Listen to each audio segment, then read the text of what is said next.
qué bien sería que así como lo pintan, es así como se viva. Pero, ¿qué creen? La corrupción. En la corrupción, muchos,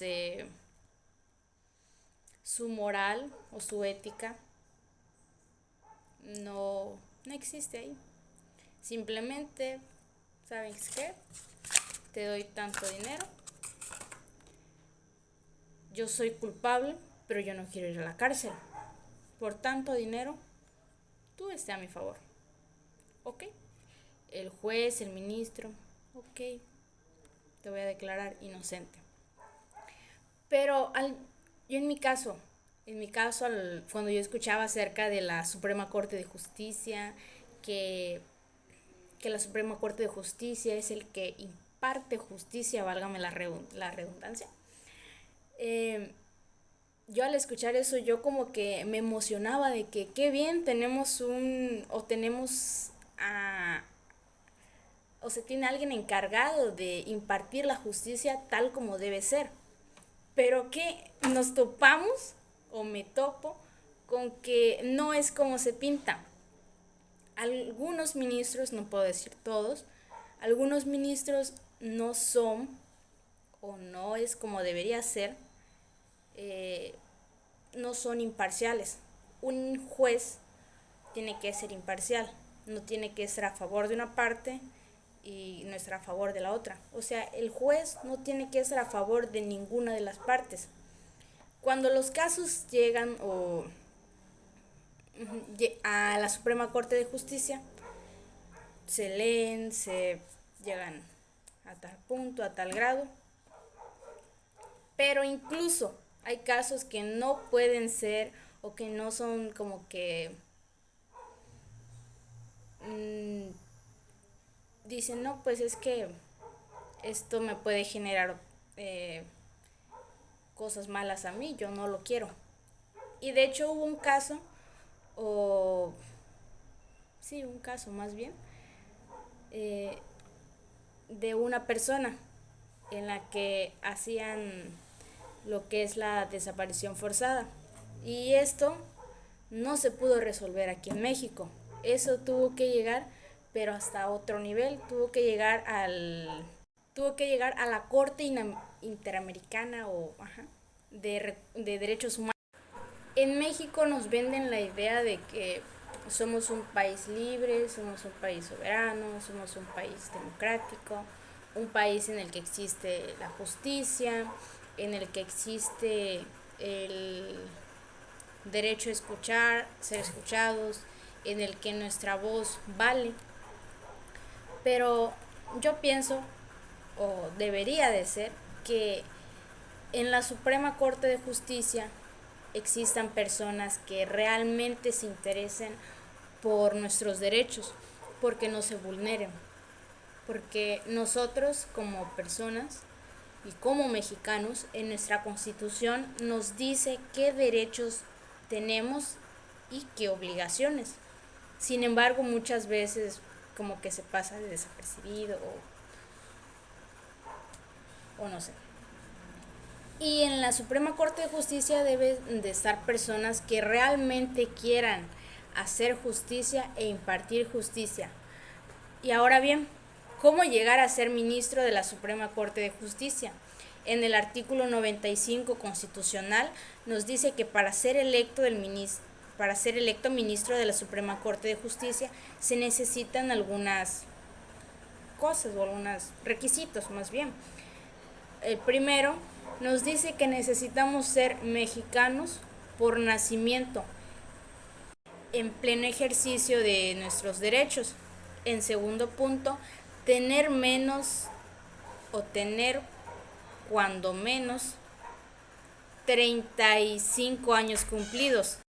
Pero ¿por qué nos pide o por qué nos solicita que tengamos al menos 35 años cumplidos?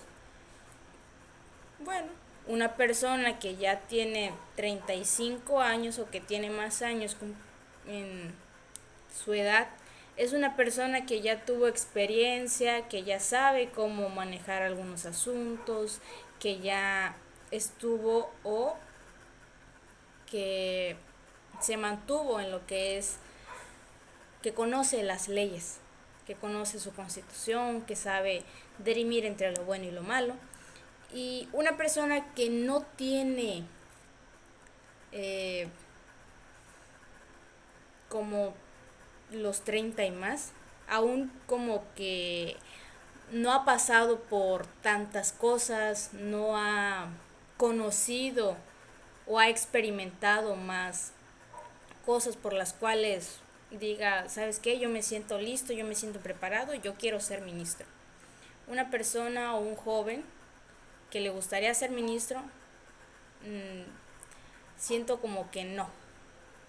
En tercer punto nos dice que tiene que poseer la designación con antigüedad mínima de 10 años, título profesional de licenciado en Derecho, expedido por autoridad o institución legalmente facultada para ello.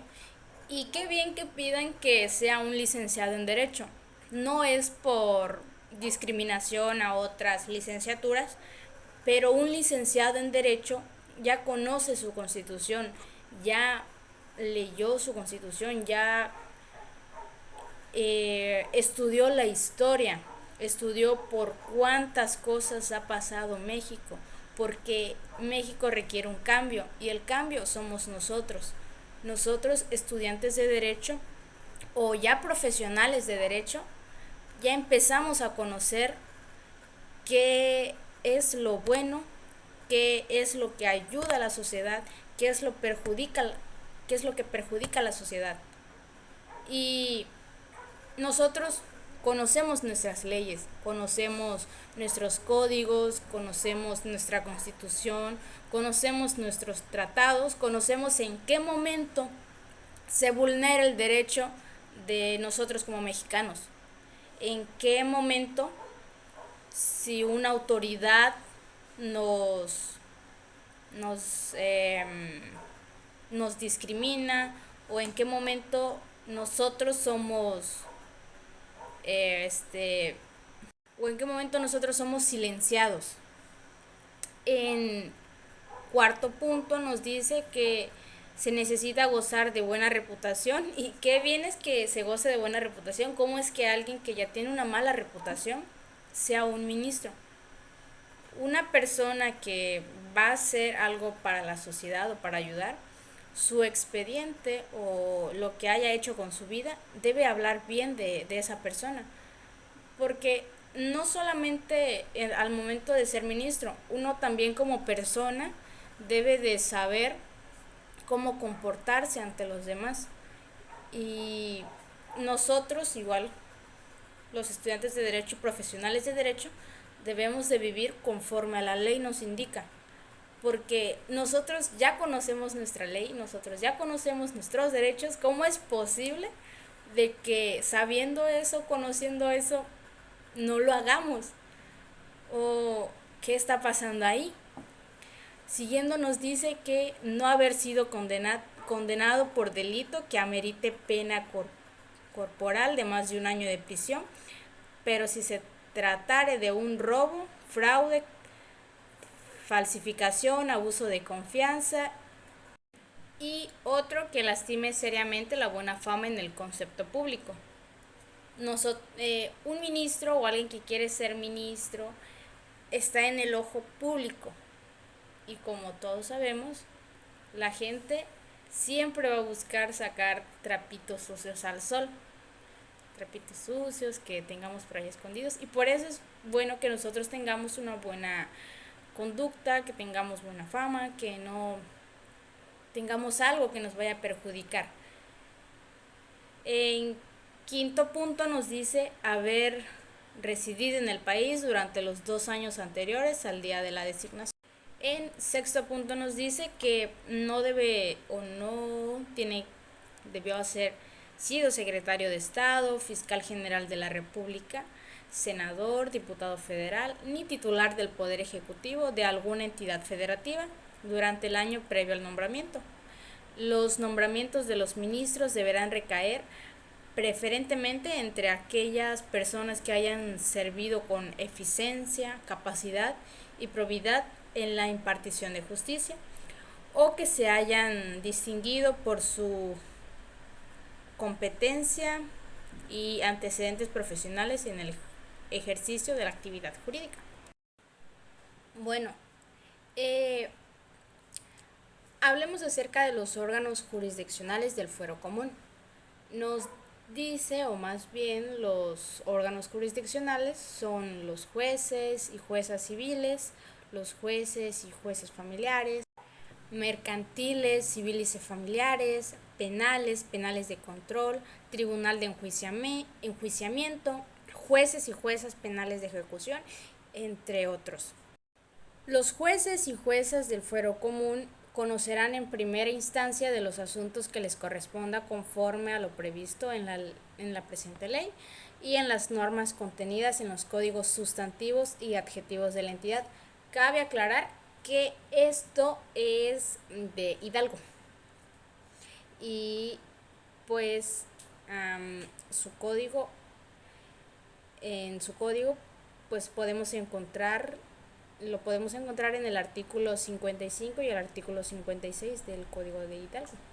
Las facultades del juzgador, así se encuentra. Y nos dice también que la jurisdicción concurrente delega o auxilia, les confieren otras leyes y demás disposiciones aplicables a la ley. Ahora bien, toquemos el punto del fuero federal. Nos dice que son los entes que desarrollan la función de atender las reclamaciones dirigidas a la realización del derecho, es decir, los entes en los que se plantean, desarrollan y deciden los procesos civiles.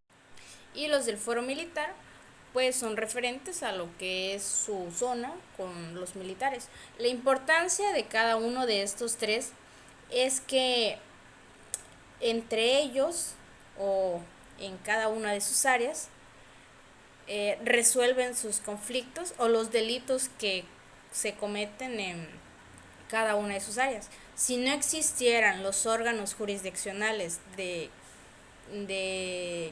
sea competente a las áreas específicas, realmente sería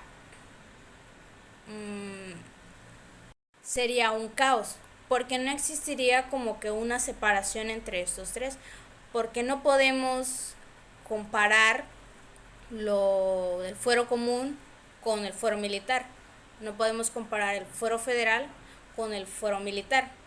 Por eso cada uno de estos tres tiene sus áreas específicas para que ellos decidan qué hacer con este delito